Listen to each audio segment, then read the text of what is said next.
Who we got here? All right, welcome aboard.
Good.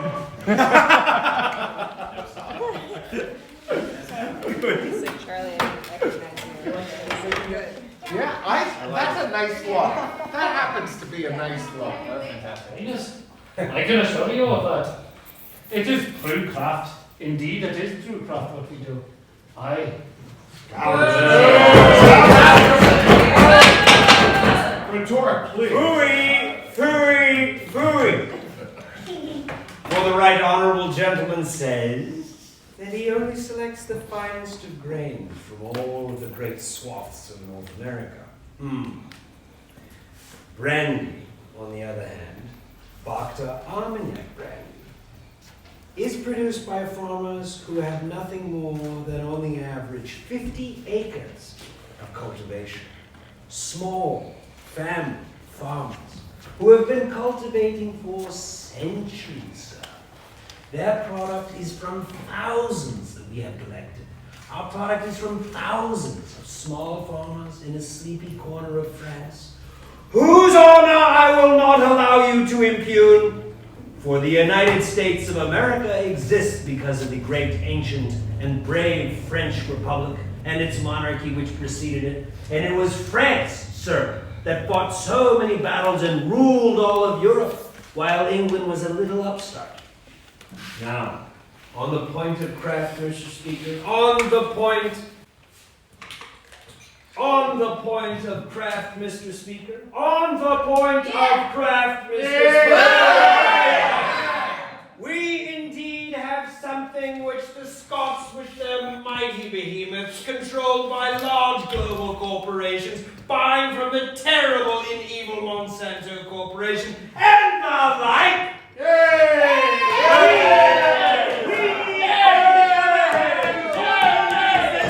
bought in business small, yeoman farmers, which are the backbone of a republic, sir.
Hello, There he hello. is. Look at that.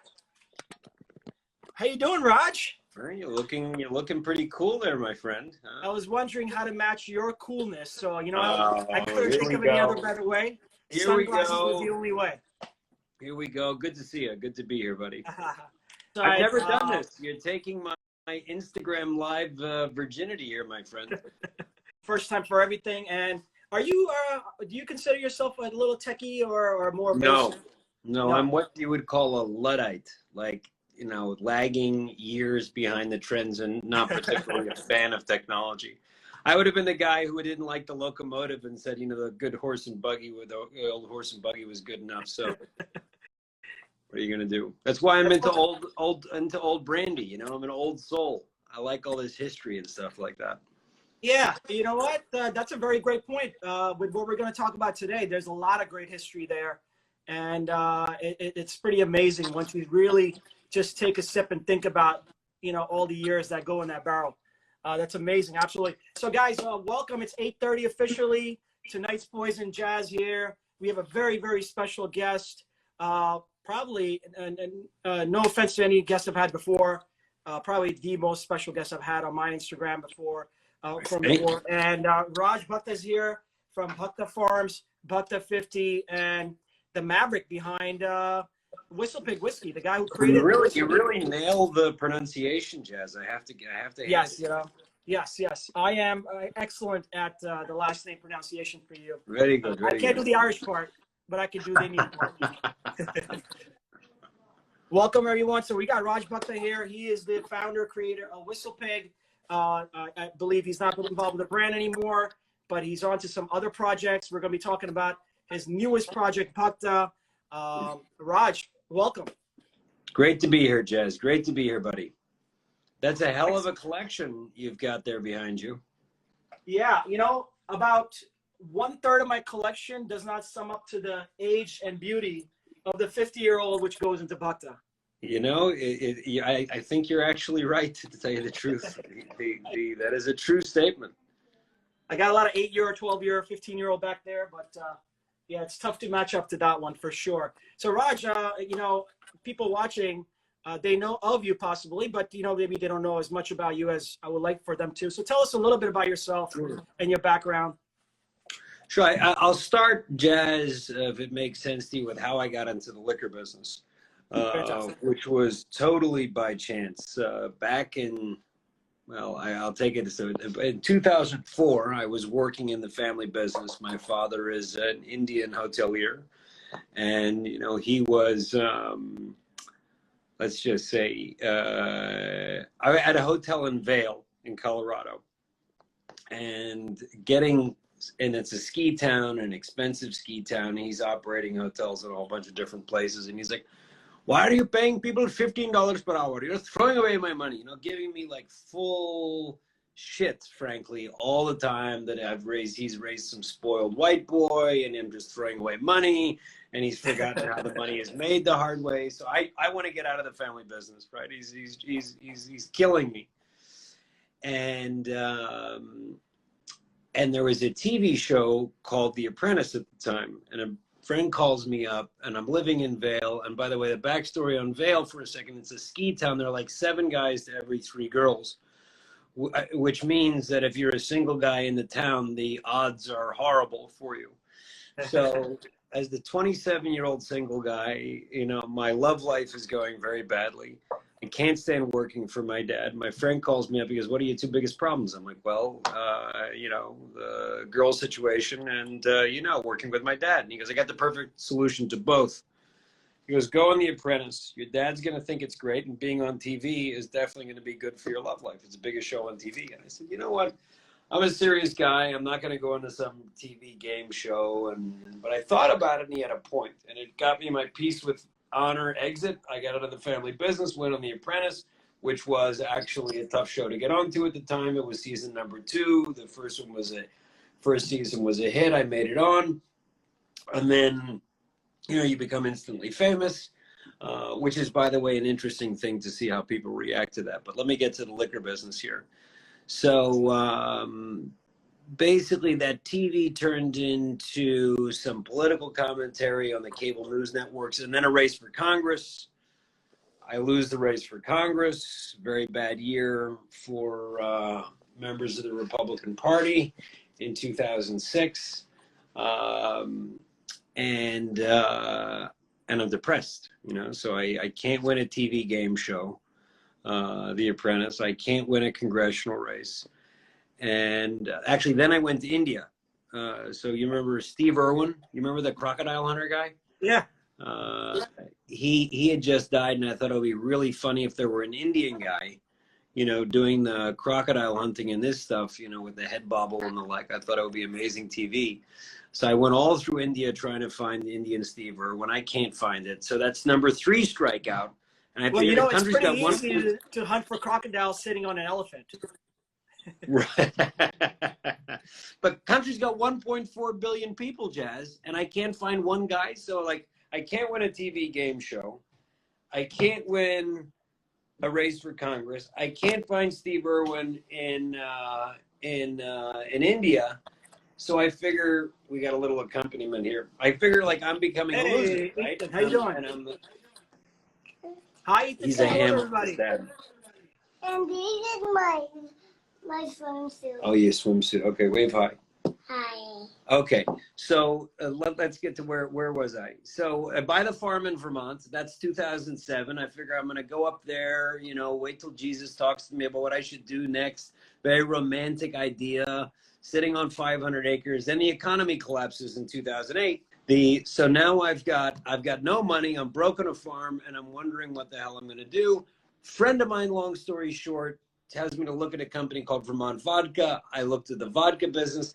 I had the same misconception that so many had, that you can't go broke in the liquor business, right? I mean, but thank God I was ignorant, because that's what got me into it.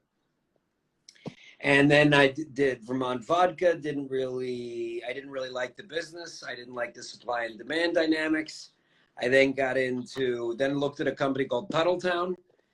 And that's when I realized they did Hudson Valley, I think it was Hudson Baby Bourbon, a number of things. It got sold to William Grant. Anyway, I saw that. I loved that business.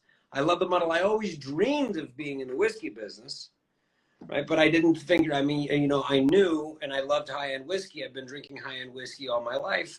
I knew you need at least 10, 12 years before a whiskey's good, right? At least 8, especially for Scotch. And I think I'll never be able to do that. And that's when I met Dave Pickerel. So I said at a certain point, screw it, I'm going to build a still. And Dave Pickerel, for those who don't know, was my master distiller at Whistle Pig. And previously he was the master distiller at Maker's Mark. Probably one of the most amazing men in the history of the business. And I was very lucky to partner up with him, which is itself an interesting story. And that began Whistle Pig. Whistle Pig is obviously a big success.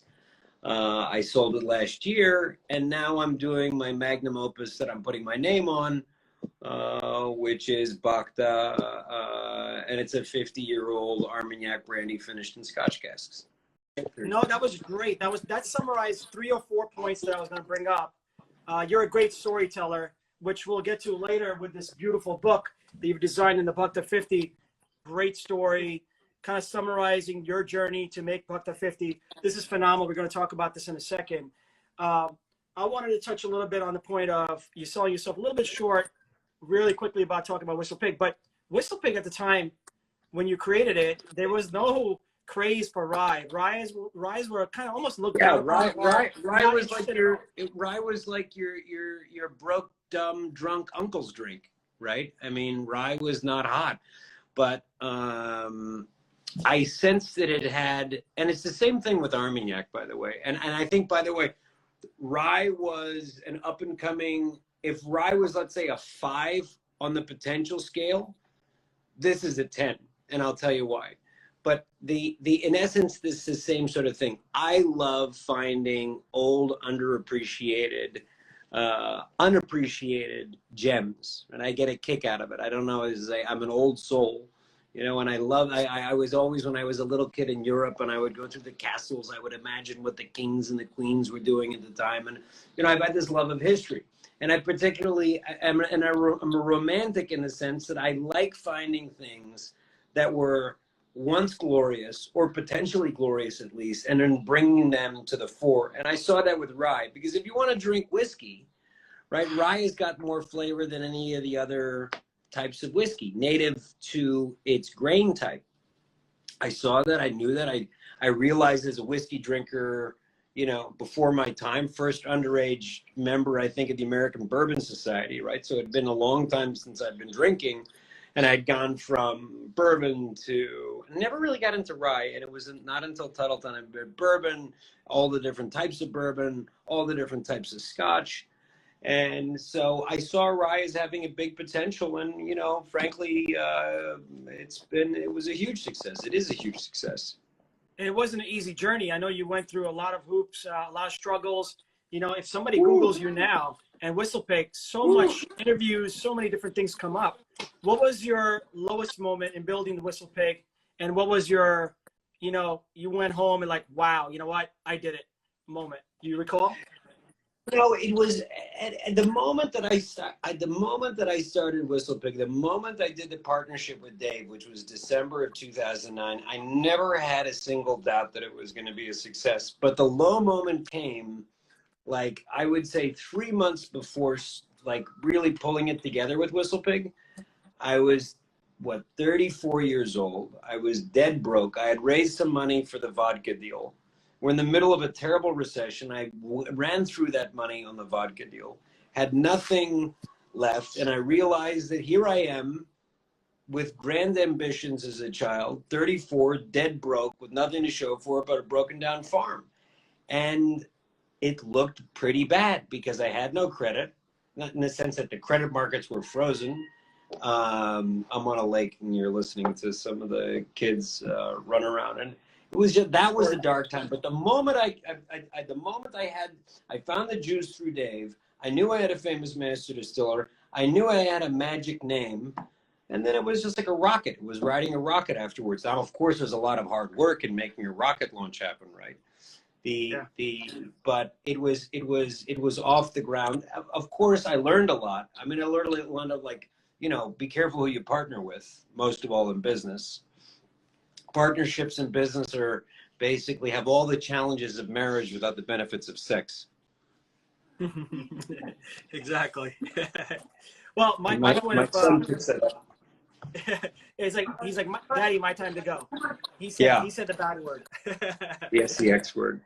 The WhistlePig story is really important to the viewers here because I want them to understand and see the struggles you've been through.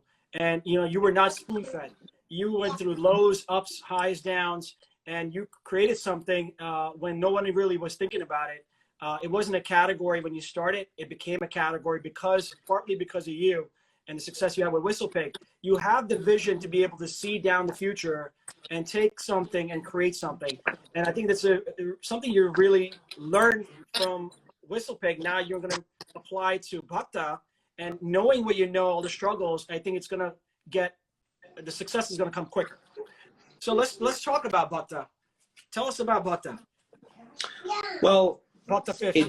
It's interesting. I really came about it domestic. There you go. So I wasn't going to put my name on it, right? Because it's not, you know, Bhakta. Bhakta is not what you think about. It's not what the marketing people would tell you to come out with. But I followed a French tradition, basically, and, you know, the big brands. They're also American tradition. You know, think of Jack Daniels, Jim Beam, a lot of brands. When you're really proud of something, you put your name on it. And let me tell you why I put my name on it. So, you know, over the course of the past decade, I became pretty familiar, certainly with whiskey, but with other spirits of like, where is value? As a businessman and as a producer of a product, and I even go back to the early days of WhistlePig, we provided great value, was to deliver something truly rare and superior to my customers. And I traveled the world. I think whiskey basically is overpriced. I can tell you whiskey is overpriced. I mean, I played a large role in making it overpriced, but it is very overpriced right now. To get a good whiskey, well, there are a couple of exceptions, but let me put that to the side for a moment. Traveled basically the entire planet and found in a sleepy corner of France, particularly the Armagnac region, craft on a level that we haven't had in this country for 150 years. I mean, real farmers with wood burning stills in the fields, vintages going back to 1868. And that really blew me away, because we have just about the oldest vintages in the world. But think about this. You know, in the Bhakta 50, there are 8 vintages. The youngest is from 1970. The youngest is 50 years old. All right. That's when America won the space race. Can you imagine it was 50 years ago? Put a man on the moon. The oldest is from 1868. 1868. You know, there was a guy named Napoleon III, right, on the French throne. Queen Victoria was in the middle of her reign of the British Empire. You know, I mean, the world was so different. And then it survived in France through 3 German invasions and 3 occupations. You know, and by the way, what's the first thing that goes when your town gets occupied? Well, your booze supplies, your liquor goes, right? I mean, the soldiers, otherwise it's gone. Yeah, the soldiers, you know, are after basically booze and sex, frankly, and that this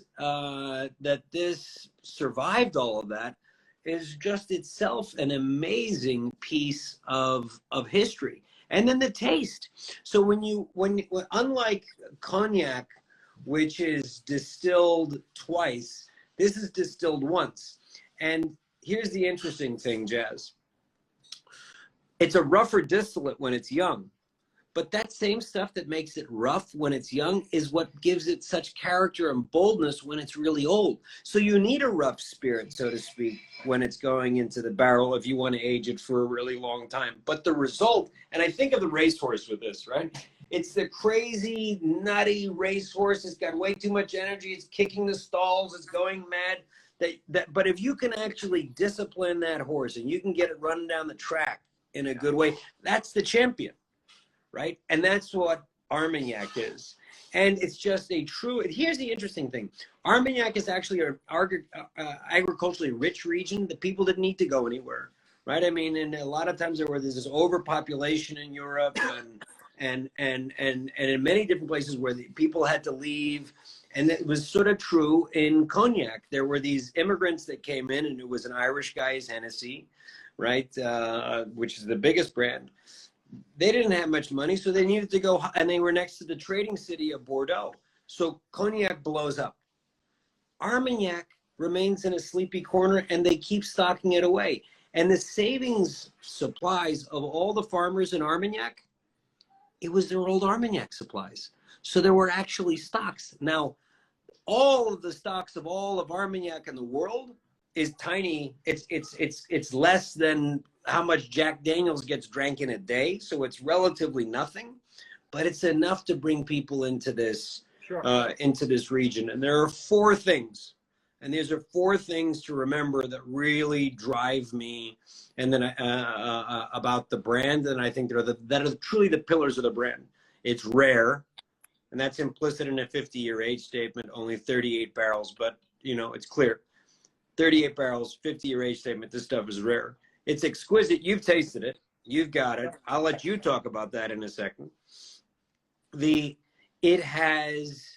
is an investment, and I think at this point, look, I'm a commercial animal. I'm a businessman. This bottle at $250 is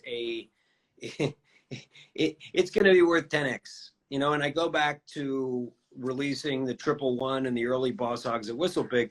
I mean, they're all worth 10 times more. This is going to be something considerably more than that. Now, don't, you know, that's my best guess on things, but I think this is a $5,000, $6,000, $10,000, $12,000 bottle, easy down the line, because we're talking about barrel one. So it's an investment.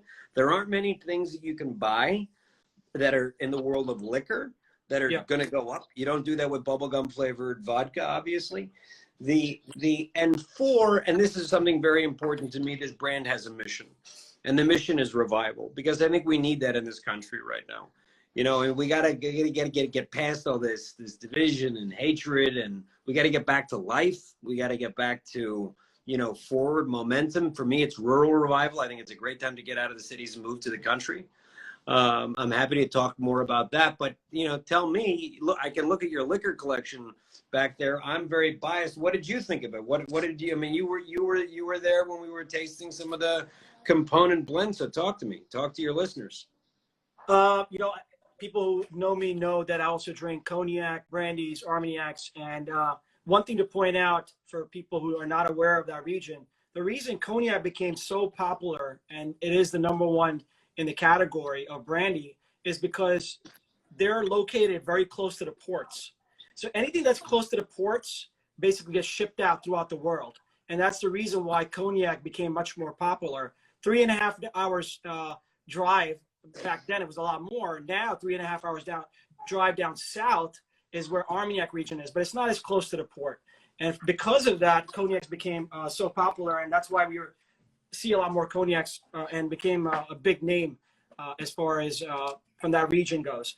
Personally, for the liquid itself, it is phenomenal. It is really good quality. The history behind it, you know, I mean, there's nothing else like it, because the whiskey finish that you do also, whiskey cask finish that you do also, it's very unique. It gives you that smokiness. We tried various different blends at the time with 4 different blends, and we were divided between 2 with the entire group, and we ended up kind of blending those 2 and creating the batch #2, and everybody absolutely loved it. Everybody absolutely loved it. So if you're a cognac lover, you'll love this product as it is.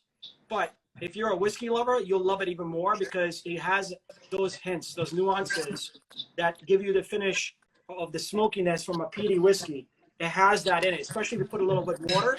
It's perfect. Yeah, and I think that's an interesting point, Jazz, that you brought up. The point is that from in the Bhakta line, which we'll have all together, but particularly in this release, I'm a whiskey guy from a whiskey background. Frankly, you know, to say I'm offended may be a little bit of a strong word, but I see, you know, for people to pay for an 18-year age statement in Scotch, they're paying in the mid-200s. Brandy costs, particularly Armagnac, costs 8 times as much to make. This is aged twice as long. But that's a value point from a taste and a flavor standpoint. There's nothing like this. It combines the very best of the whiskey world, and it mixes that with the very best of the brandy world. And the fruit of the vine is more elegant than, you know, and this is distilled wine, basically. That's what Armagnac is and brandy is, instead of distilled beer. But I love whiskey. Whiskey's terrific. I really love whiskey. But if you bring the 2 together, you've got something that's better together than it is each one of them independently. And some of the purists may get upset and say, well, you should never do that. But, you know, they can continue to be unhappy. What are the common myths you feel for the people who are trying to advocate this to, you know, is the whiskey crowd, right? Because you have a little whiskey twist to it. What are the common myths for those people to try to understand this product a little bit better?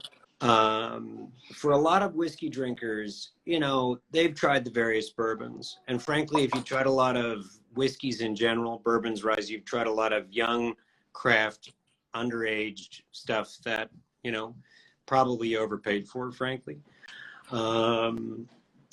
And you've tried some of the various scotches, you've tried the ryes, and you know, you've been there, done that. I sort of reached that, and the thing is, and you know, you love whiskey, but this is a bridge product to a new world of brandy, which I think is a more elegant, flavorful world, while it actually maintains, it drinks like a whiskey.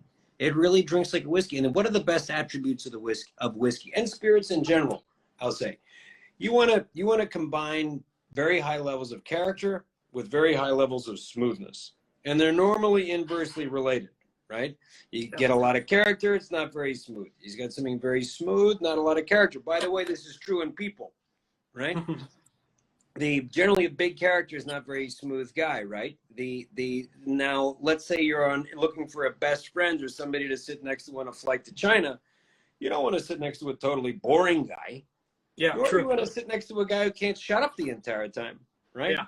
That balance between the character and the smoothness is what you look for in a spirit, and it's what you look for in a best friend. The best whiskeys in the world have that. Whistlepig has that. Yeah. This has that in spades on a much larger scale, right?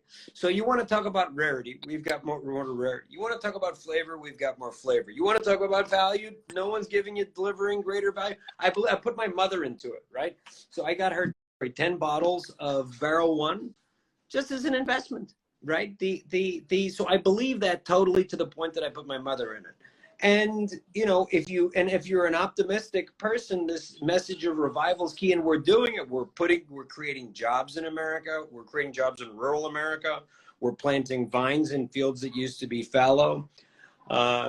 So I think I got a little off topic there. But if you're a whiskey drinker and you try this, I think you'll realize that a new world has opened up. Now, I will say, when you're trying it in the beginning, drink it, you know, slightly chilled, right?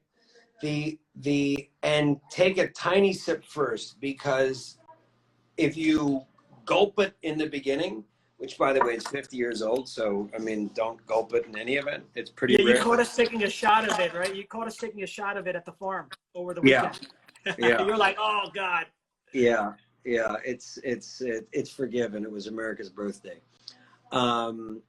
But take a tiny sip for it and acclimate it. You know, acclimate your taste buds to it. It'll be reminiscent of whiskey, but unique at the same time. And dip your toes into it. We've had a bunch of questions which came in, so I just want to take a moment to answer those right after this one topic I just want to talk about. You said revival was the number 4. So let's talk about revivalist. I mean, the way you're going, you've already done this with Whistlepig. You went through a different way of marketing the product. You have a different approach. This product, if you're looking for it, you have to go through a revivalist. Can you talk a little bit about that?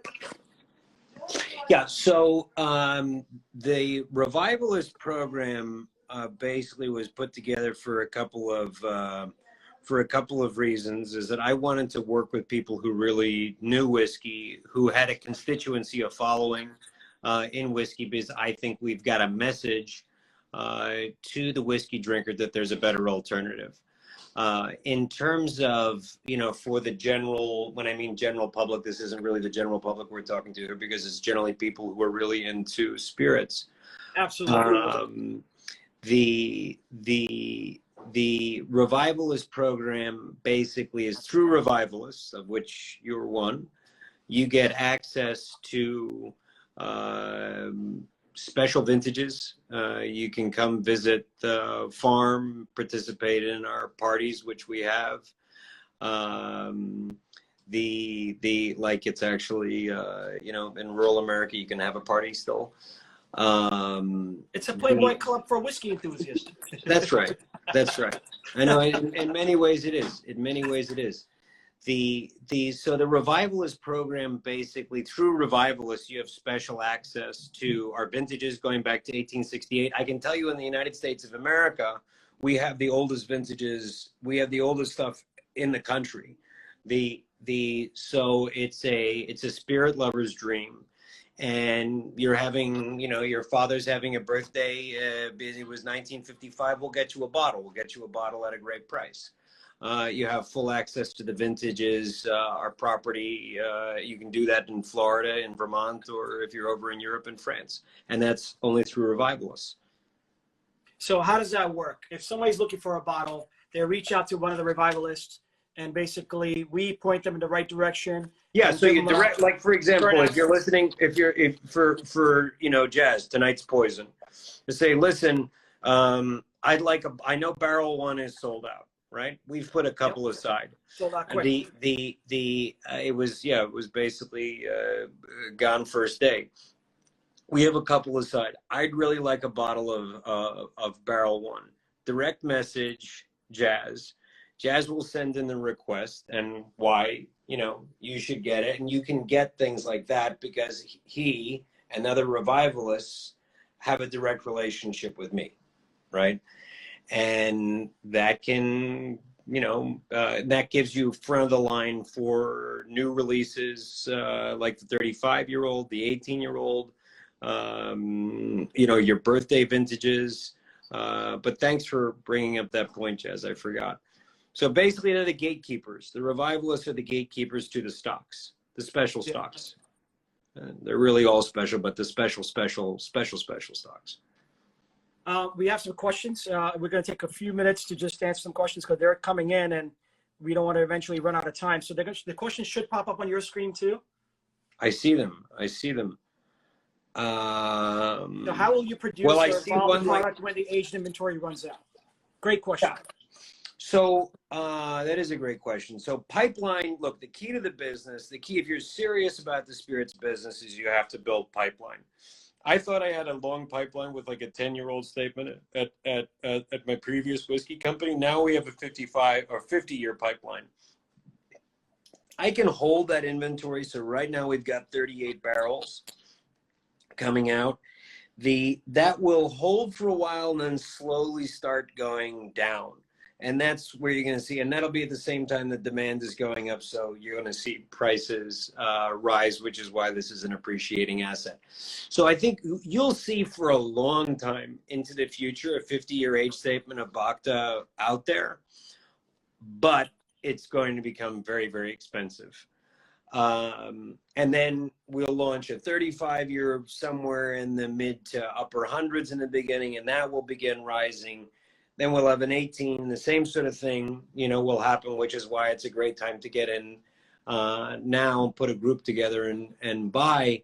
And then we're going to back into farm production. So it's the same thing, actually, that the model that I had previously at Whistlepig, which is basically get the great inventories, bring it in this case, much older at Bhakta, but back into farm-based production. So we've got vineyards growing in Vermont. Yep. Incidentally, Vermont, while not known for wine, produces a highly acidic grape, which if that's your thing in wine, it's great. But for brandy, it's perfect. Good, yeah.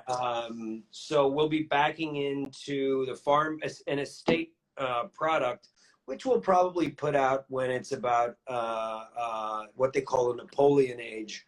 A guy who I'm a fan of, which is about 6 years old, and that'll be coming from the farm. So aged stuff will basically get rarer, and then prices will go up, right? Way up. And then we'll back into younger products so we can keep a seamless pipeline. Will you be blending stuff from Armagnac with the stuff grown here? Yes. So I think in the very beginning, let's say it's going to be 2 or 3 years before our grapes are producing here. Right. Vineyards take about 3 to 4 years, right? Yeah, 4 years to produce.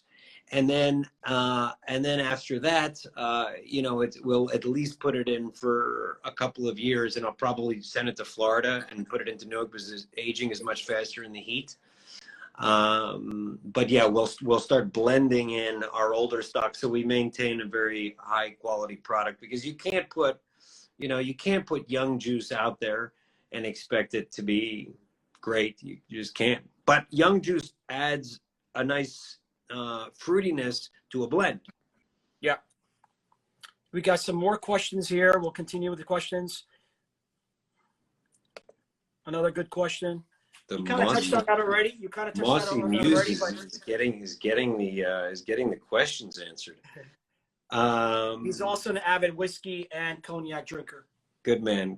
So I think the brand, here's what I see in 5 years. I see Bhakta 50 out, roughly at around the same volume, probably for $750 to $1,000 a bottle.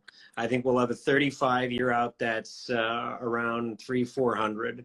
I think we'll have an 18 out that is probably around $199. I think you'll have an XO, so there'll be a lineup, right? We're starting with 50, and then that'll move up. Then we'll put in a 35, then that'll move up. Then we'll have an 18, that'll move up. So I see the brand as being the brand to own, right? Because it's only a matter of time. Look, it's pretty intuitive, right? When you're offering some people these kind of deep age statements, and you're offering somebody of extraordinary quality, and you have a whiskey drinker who's paying $250 for an 18-year Macallan, and then they're paying the same price for a 50-year Bhakta, they're gonna realize pretty quickly that their business is gonna move over. I at least for a significant number of people. And so I see the brand, being the brand to own among the people who know in the spirits world. Someone asked who your mentors were growing up in this business and who helped guide you. I'm gonna reveal how totally crazy I am. So when I was like 11 years old, I read this book about Napoleon. I fell in love with Napoleon. Then I fell in love with Churchill. The great heroes, I guess, of Western civilization were my, I guess, heroes in terms of mentor, somebody that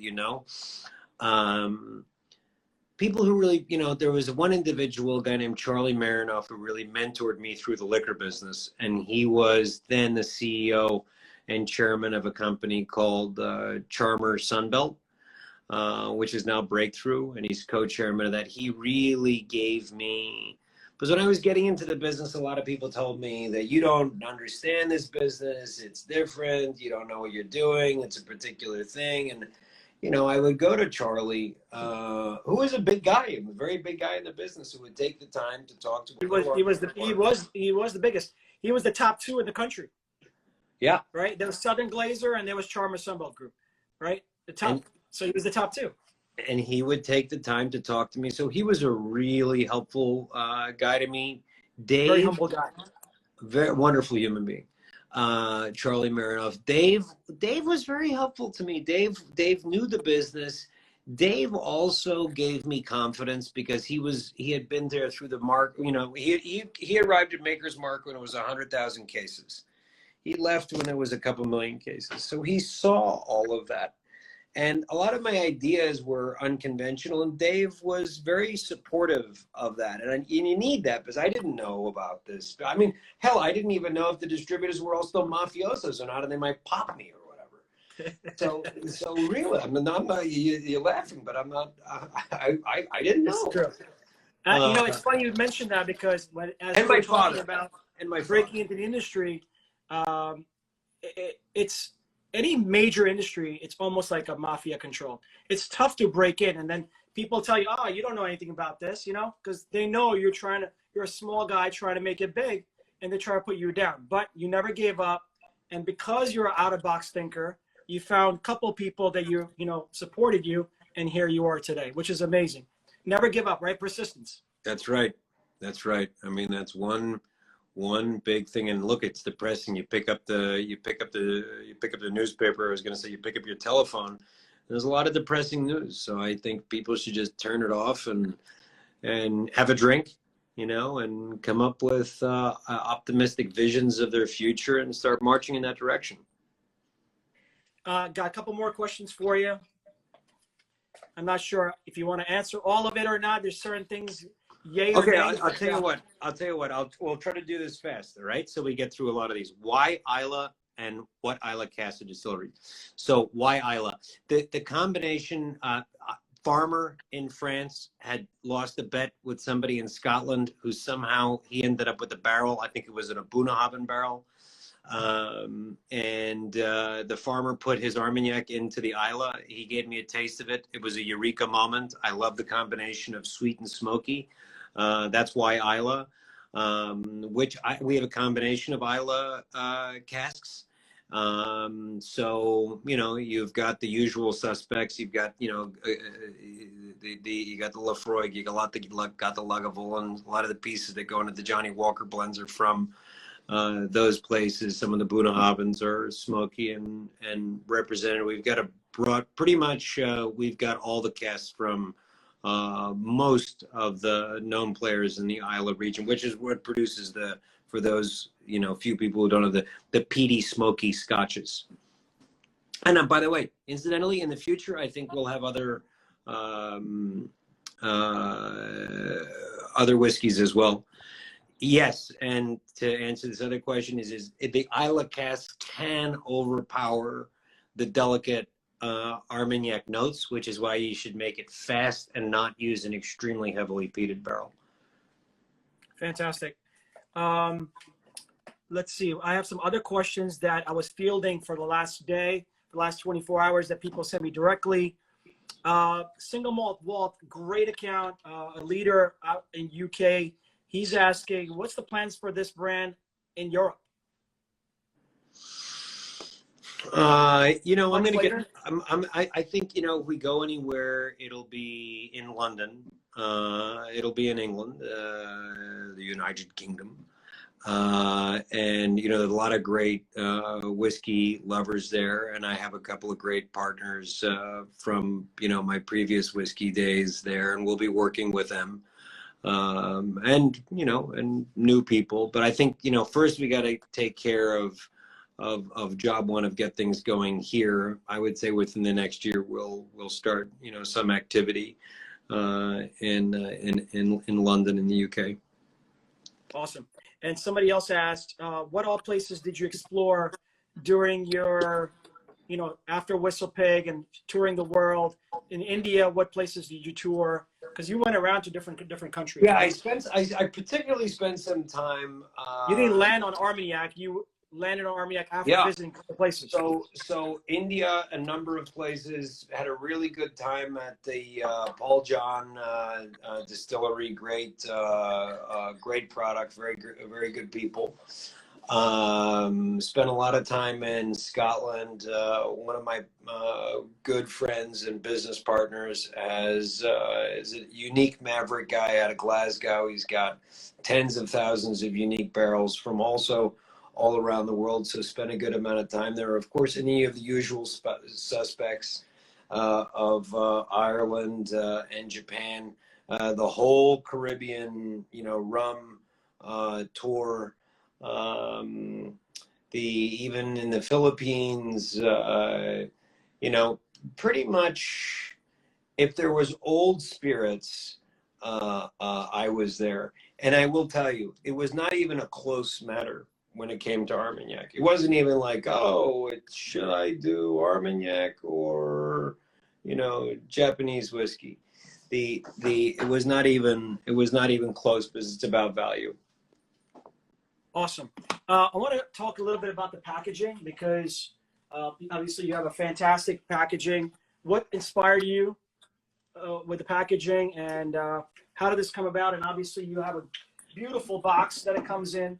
So what's your inspiration behind it? I want to say something about that box. We were getting our boxes made in China, and then when this whole, you know, flu business broke out, I decided to make it all here. Our supply chains broke out, and I figured to keep the business. That's from our own cedar on our own farm that we take from the tree to producing the box. I'm very proud of the team that we were able to do that fast. Box aside, everybody's doing the same sort of bottle. You know, when they created Whistlepig 10 years ago, it was, you know, it was new, it was cool, but now everything's sort of like this very Art Deco. Very Yeah. Art Deco design. So I wanted something new, right? I wanted something Heavy. clean. I wanted something that stood out both in the cognac section and and the whiskey section. It's a totally new, fresh look on it, and the balance between. And we're talking about a modern design, by the way. Art Deco is 100 years old at this point, but it's optimistic. That's the Empire State's Building. That's the Chrysler Building. That's like looking upward into the skies. That's optimism to me. And it's a nice framing of the letters of my name. I wish I could share the PDF for this, but it's not going to be the same thing. The book, you guys have to see and read the book. I read the PDF for this before the book was created, and it just sucks you in the story. Read the opening sentence, Jazz. Read the opening sentence. It's what you now possess is perhaps the rarest drink known to mankind. Yeah. What you now possess. Is that coming in backwards, by the way? It looks to me backwards, yeah. Yeah, we're not drinking yet. I feel like George W. now. What you now possess, perhaps the rarest drink known to mankind. What you now possess is perhaps the rarest drink known to mankind. And I believe that. So there's a lot of great storytelling. Can you just describe the book a little bit, summarize the book a little bit, what this is and what people can expect from when they get a bottle and this book is inside there? So it's really a good read, if I do say so myself. And it's the story of Armagnac. It's the story of how I got there. That's the story of me taking an elephant across the Rio Grande with the mariachi band playing when I was running for Congress. Your wife chasing after you? This is how I found Armagnac, particularly because my wife is chasing me out of the house with a broom because she's pissed off at me. So I got in the car and drove to the Armagnac region for the first time. It's really the whole story of it and how it's brought to America and the farm in Vermont. And then, it ends with sort of, well, what's the purpose of all this? That there's a message in this bottle, right? That this is something, and think about this, that the trees that the 1868 vintage would have gone to were from 250 years ago, right? In a time where the European empires ruled the world. And you can taste all of that. And I think, again, I'm a historian. I think, what's the message in this? So if you were a French mother sending your son off to war in 1939 when the Nazis were invading, things would have looked pretty bad. But chances are your son would have made it. And by 1946, which is also both of those years in the vintage, the sun was rising and freedom was, coming back to life. So it's never as bad. And this is, to me, what Bhakta 50 says in all the vintages. It's, there's a line in Kipling's poem, If you can meet with triumph and disaster and treat both those imposters just the same. And think about that. Triumph and disaster are both imposters. You're never quite as up as you think you are. You're never quite as down as you think you or the country are. And I think that's something that we need to remember in this country right now, in the world. Great point, Bhakta Brandy. Thank you, whoever's managing that tonight. The PDF of the book can be found on the website, so you guys can read up on it. I think it's a great read. It's a really fun read, and it will be nice to have Brandy with you. There's a question, and it comes in every box that, that's ordered. And if you ask for it, yeah, Robin Cooper, and you'll be a man, my son. Exactly right. That's the poem. If you can dream but not make dreams your master, if you can think but not make thoughts your aim. Anyway, we digress. The book is great. You should get it, preferably with the brandy, and that booklet comes in each one, which are all numbered. And if you email us, you can email me, I think, at rpb@bhaktafarms.com. And you want a hard copy, we'll mail one to you. And if that doesn't close the deal, then I don't know what will. If you guys have any questions, let's see. I think I did have some more questions pop up here. Oh, okay. This is, yes. I think all the batches are going to be different. Do you know this? Yeah. That's a good name. Asks, how different are the batches? You'll be able to tell that the flavor profile is going to be, you'll say, okay, I'm drinking Bhakta. But you'll find different varieties. Like, say we may finish one of them in a rye cask, right? So you'll be down on the, you won't get the Isla, or we put it for a very short period of time in Isla, and then give it a pinch of rye for a little bit of spice.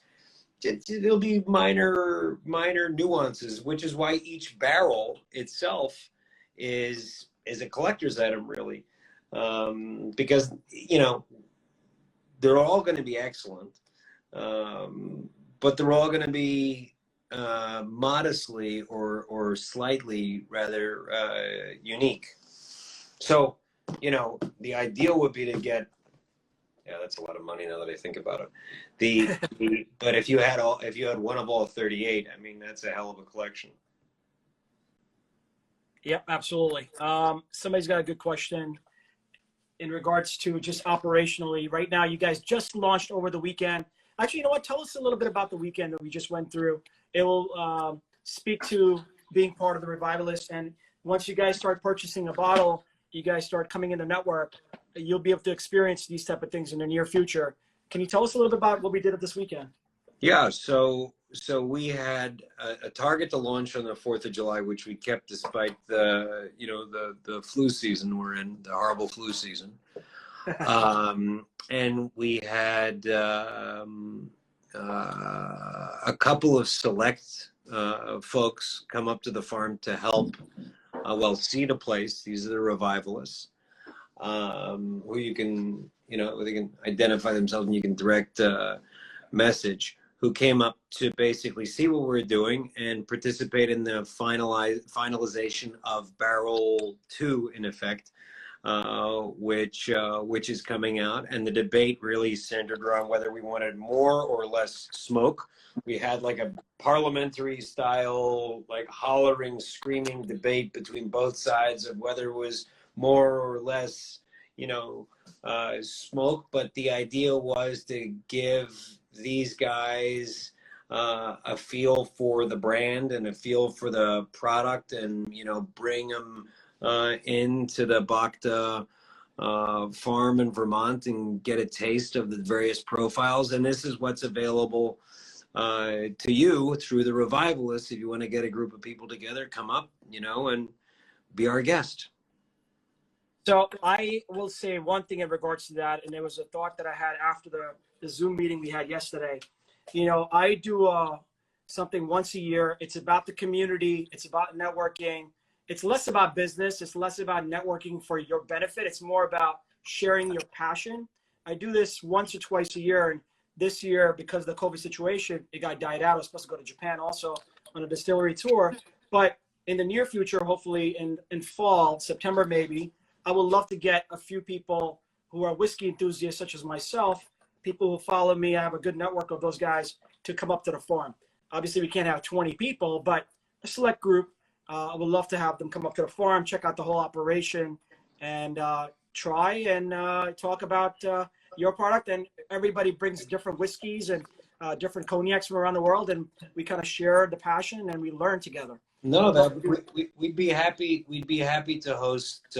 We'd be happy to host a group, and we I think take hospitality seriously and can show people.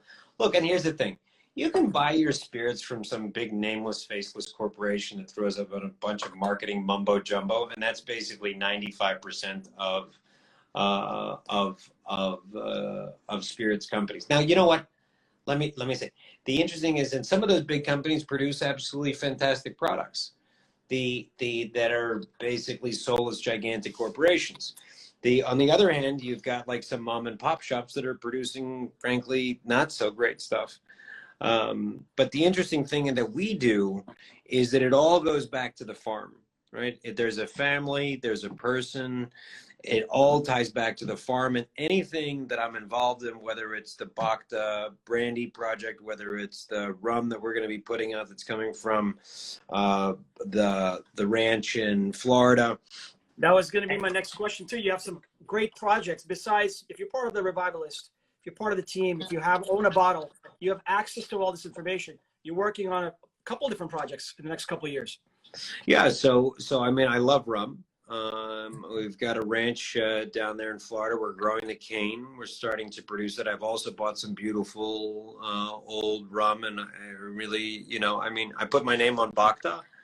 on the Brandy, because I think that it is truly unsurpassed in the entire History in world a of bottle. spirits. History in a bottle. It's history in the bottle. It's all those things.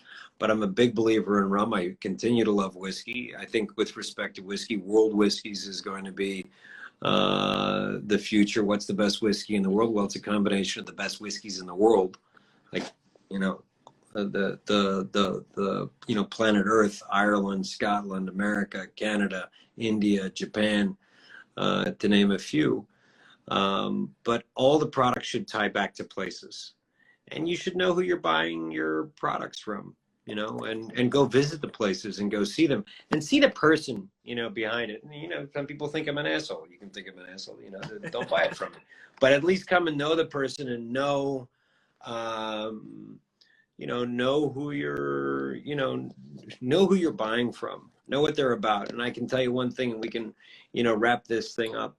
We got a 2-minute warning coming up on the screen anyway. I think there's one thing here that I take very, very seriously. Well, there are many things that I take very, very seriously, but here's what I promise to, you and all of your listeners. I am deadly serious about providing the greatest value and the most unique product in the entire world of spirits in this product. And I feel very, very proud to have found it. I'm very, very lucky to have found it. I'm very lucky to have found the chateau with the oldest spirits in the world. And the guy was just, happened to want to get rid of it. It's rare. It's exquisite. It's an appreciating asset, i.e. an investment. And it's driven by a wonderful and great and timely purpose. So I hope to meet some of you who are listening someday on the farm here or in France or in Florida. And I wish you all very well. Jazz, thank you for having me and your time. Thank you. Much appreciated, Raj. We appreciate. I know you're a busy man. You got 4 kids. You got a family to take care of also. But we really appreciate it. He's a super humble guy. But one thing that I want you to understand is there's leaders and their followers. He's a leader. He can foresee the future. He has done it before. He's doing it with this product. You guys are all coming on board at the beginning, very beginning stage of this brand, which is going to be super successful. I'm proud to be a part of it, to help talk about it and educate the people. That's what I try to do here on Instagram.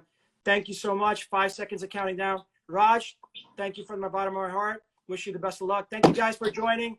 God Cheers. bless. Take care. Bye-bye.